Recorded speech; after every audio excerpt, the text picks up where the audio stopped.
So hello mga guys, welcome back ulit sa ating channel. For today's video guys is mag-troubleshooting tayo ng EM-FM radio set. Ayan guys, ang kanyang model is NS.142.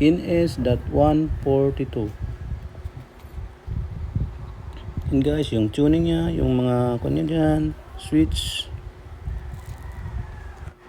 So by the way guys is focus muna tayo guys sa electronic device kasi yan yung ginagawa ko dito guys. Nag-aayos, nagkukumpuni ng mga electronic device, radio, mga bluetooth speaker, DVD player, cellphone, basta lahat related guys sa electronic. So focus muna tayo dito guys, electronic guys. So sabi na nung mga ari nito guys, yung nagpapadala is ayaw daw mag-on yung unit. So first step guys is testing muna natin siya i-connect yung cord niya sa outlet. Tapos try natin siyang i-on. Ayan, nagkalito-lito na. Saan isaksak? Yan.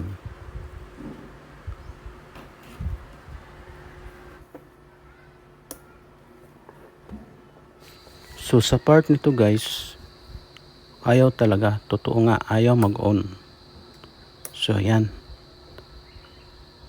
Ginagalaw-galaw ko yung volume niya. Yan. Tapos na-surprise ako guys niyan pagkatapos niyan. Parang may tumunog na mahina lang. Tapos hindi ko na siya tinigilan. Kinalikot ko na ng kinalikot niyan. Hanggang sa na-shock ako nung sa may bandang huli.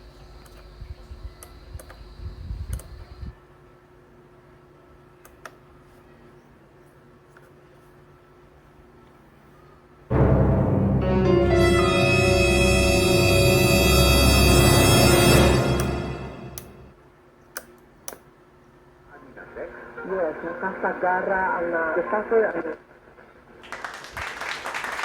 nandun na kasi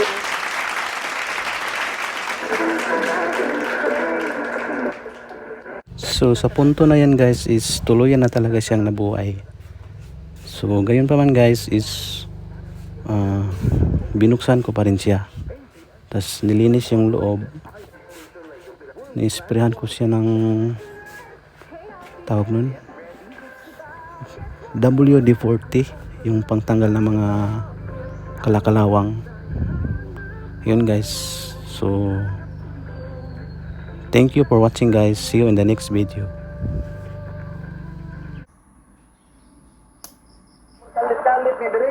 Ya kung makahunat na ka diya, medyo warang kada ba ka ng motor. Di ka bayo sa di mauser. Dapat kunahinay na sa kita. Na interdiction man gud na. Ya nay mga bata dili ko lapang dapat hinay.